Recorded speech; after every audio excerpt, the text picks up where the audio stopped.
प्राचीन समय में तारकासुर नाम का एक महाभयंकर दैत्य हुआ था, जिसका वध शिवपुत्र कार्तिकेय के द्वारा हुआ था। उस तारकासुर के 3 पुत्र थे, जिनका नाम तारकाक्ष, विद्युन्माली, कमलाक्ष था। वह तीनों अपने पिता की तरह शिवद्रोही नहीं थे, वह तीनों परम शिव भक्त थे। यद्यपि देवताओं ने कुमार कार्तिकेय का सहारा लेकर उनके पिता का वध करवा दिया था, इसलिए वह देवताओं से घृणा करते थे। अपने पिता की मृत्यु का बदला लेने के लिए वह तीनों मेरु पर्वत पर चले गए और मेरु पर्वत की एक कंदरा में समस्त भोगों का त्याग करके ब्रह्मा जी की कठिन तपस्या करने लगे। उन तीनों की हजारों वर्षों की तपस्या के बाद ब्रह्मा जी उन पर प्रसन्न हुए और वहाँ पर प्रकट हुए। ब्रह्मा ने प्रसन्न होकर उन तीनों को वरदान मांगने के लिए कहा। ब्रह्मा जी की बात सुनकर वह 3 असुर बोले, परमपिता ब्रह्मा जी, अगर आप हम पर प्रसन्न हो तो हमें यह वर दें कि हम सभी के लिए अवध्य हो जाएं। हमारे जरा और रोग जैसे शत्रु सदा के लिए नष्ट हो जाएं। सभी देवता हमसे पराजित हो जाएं। उनकी बात सुनकर ब्रह्मा ने उनसे कहा, महान असुरों, इस सृष्टि में जिसने जन्म लिया उसे मरना तो पड़ता ही है। किसी को अमरता का वरदान देना मेरे सामर्थ्य की बात नहीं है, इसलिए तुम कुछ ऐसा उपाय करके वरदान मांगो जिससे मृत्यु का तुम्हारे निकट आना असंभव हो जाए। ब्रह्मा की बात सुनकर तीनों भाई विचार में पड़ गए और बहुत सोच विचार कर ब्रह्मा जी से कहा, हे परमपिता, हम तीनों के पास ऐसा कोई स्थान नहीं है जहाँ रहकर हम देवताओं से सुरक्षित रह सकें। आप हमारे लिए 3 नगरों का निर्माण करवाएं, जहाँ पर पहुँचना देवताओं के लिए असंभव हो।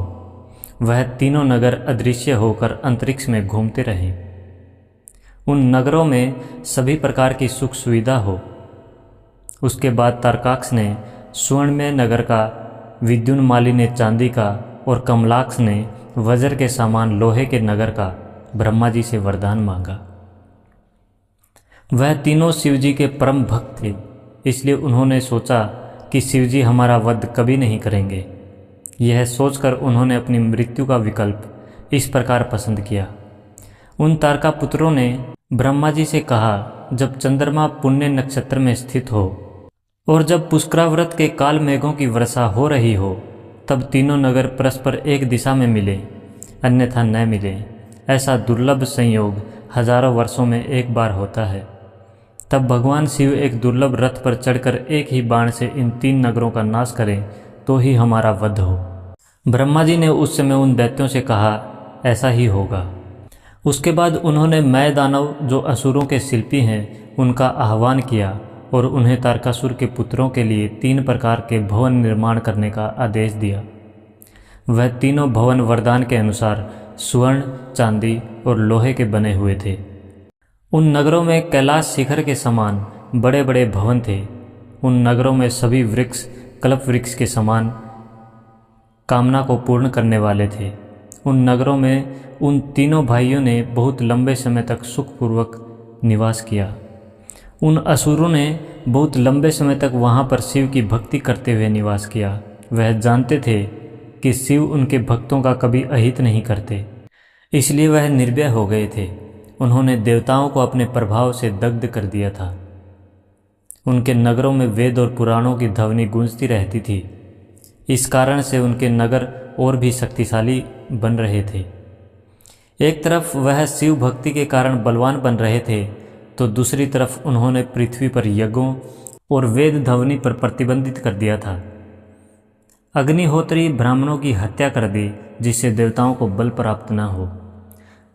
पुराणों में बहुत से असुर बतलाए गए जो बड़े शिव भक्त थे। रावण भी एक महान शिव भक्त था, परंतु जब भगवान का भक्त ही अधर्म का कारण बन जाए तो भगवान को स्वयं अपने भक्तों का उद्धार करना पड़ता है। ऐसा ही तारक पुत्रों के साथ हुआ। सभी देवतागण ब्रह्मा और विष्णु को साथ में लेकर शिवजी की शरण में चले गए और शिवजी से तारकासुर के पुत्रों के विनाश के लिए प्रार्थना की। उस समय शिवजी ने देवताओं से कहा, जब तक वह 3 महान दैत्य मेरे भक्त हैं, मैं उनका अहित नहीं करूँगा। फिर भी वह तीनों मेरी भक्ति से बलवान होकर सृष्टि में अधर्म का फैलाव कर रहे हैं, इसलिए तुम सब मिलकर ऐसा कुछ उपाय करो कि वह तीनों मेरी भक्ति से विमुख हो जाएं। शिव जी की आज्ञा के अनुसार देवताओं का यह कार्य करने के लिए भगवान विष्णु ने एक सुंदर दिव्य स्वरूप धारण किया। वह मुनि वेश में तीनों नगरों में गए और वहाँ वेदों के विरुद्ध उपदेश किया। उन नगरों के असुरों को अपनी वाणी से शिव भक्ति से दूर कर दिया। उस वेद विरुद्ध उपदेश से प्रभावित होकर उन नगरों की स्त्रियों ने पतिव्रत धर्म छोड़ दिया। जब वह तीनों नगर शिव भक्ति से विमुख हो गए, तब पुनः देवतागण शिव जी के पास आए और उन्हें उन 3 असुरों का उनके नगर के साथ नष्ट करने के लिए प्रार्थना की। उस समय शिव जी ने देवताओं से कहा, यद्यपि वह 3 असुर मेरी भक्ति से विमुख हुए हैं, परंतु एक समय था वह मेरे परम भक्त थे, इसलिए मैं उनका विनाश क्यों करूं? उनका विनाश भगवान विष्णु को करना चाहिए, जिन्होंने मेरी भक्ति से विमुख किया। उस समय सभी देवता उदास हो गए। यह देखकर ब्रह्मा जी ने शिव जी से कहा है, हे प्रभु, आप हम सबके राजा हैं। भगवान विष्णु आपके युवराज हैं और मैं आपका पुरोहित हूँ। यह सब देवता आपकी प्रजा है जो आपकी शरण में आई है। मेरे वरदान के अनुसार वो 3 असुर आपके अलावा सभी के लिए अवध्य हैं, इसलिए हम सब की रक्षा करें और उन असुरों का वध करें। ब्रह्मा की बात सुनकर शिवजी ने मुस्कुराते हुए कहा, आप मुझे राजा कह रहे हैं, परंतु मेरे पास कोई ऐसा रथ नहीं जो राजा के पास होता है, और न ही मेरे पास कोई राजा के योग्य शस्त्र हैं। मैं उनका विनाश करूं तो कैसे करूं? उस समय ब्रह्मा जी की आज्ञा से शिव जी के लिए एक दिव्य रथ का निर्माण करवाया गया। वह रथ सोने का बना हुआ था। उसके दाहिने चक्कर में सूर्य और बाएं चक्कर में चंद्रमा विद्यमान थे। अंतरिक्ष उस रथ का ऊपर का भाग था और मंदराचल उस रथ का बैठने का स्थान था। ब्रह्मा जी उस रथ के सारथी बने। हिमालय से धनुष बनाया गया और वासुकी को प्रत्यंचा बनाया गया। भगवान विष्णु उस धनुष के बाण और अग्नि उस बाण की नोक बने। वेद उस रथ के अश्व बन गए।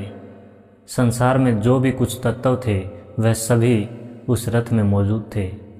उस समय ब्रह्मा जी ने भगवान शिव से रथ पर सवार होने के लिए प्रार्थना की। शिव के सवार होते ही वह रथ शिव के भार से नीचे झुक गया। वेद रूपी अश्व शिव जी का भार सहन न कर पाए और जमीन पर बैठ गए। सबको लगा कोई भूकंप आ गया है। उस समय नंदी जी वहाँ पर उपस्थित हुए और वह उस रथ के नीचे जाकर शिव जी के भार को स्वयं सहन करने लगे। वह भी बड़ी मुश्किल से शिव जी की कृपा से शिव जी का भार सहन कर सके। उस समय भगवान शिव की आज्ञा से सभी देवतागण पशु भाव में स्थित हो गए। भगवान शिव उनके अधिपति हुए, इसलिए उन्हें पशुपति भी कहा जाता है। उसके बाद ब्रह्मा ने उस रथ को हाँकना शुरू किया, परंतु वह रथ आगे नहीं बढ़ा। तब शिव की आज्ञा से सभी देवताओं ने विघ्न को दूर करने वाले गणनायक गणपति से प्रार्थना की और वह रथ आगे बढ़ने लगा। उसके बाद जब भगवान शिव ने अपना रौद्र स्वरूप धारण किया, उस समय संयोगवश वह तीनों नगर एक ही रेखा में बने हुए थे। शिव ने वह हिमालय स्वरूप धनुष पर विष्णु स्वरूप बाण का संधान किया। बाण के संधान करते ही शिव जी के क्रोध से प्रभावित होकर वह तीनों नगर जलने लगे। शिव जी के उस महान धनुष के द्वारा एक ही बाण में तारकासुर के तीनों पुत्रों का संहार हो गया। शिव जी की कृपा से उन तीनों असुरों को मोक्ष की प्राप्ति हुई। देवताओं का कार्य भी सिद्ध हुआ। उन 3 नगर में जो लोग शिव की भक्ति से विमुख नहीं हुए थे, उनकी शिव जी ने रक्षा की। इस तरह भगवान शिव ने तारकासुर के तीनों पुतोर्ण का अंत किया और त्रिपुरारी कहलाए। हर हर महादेव। जय हिंद।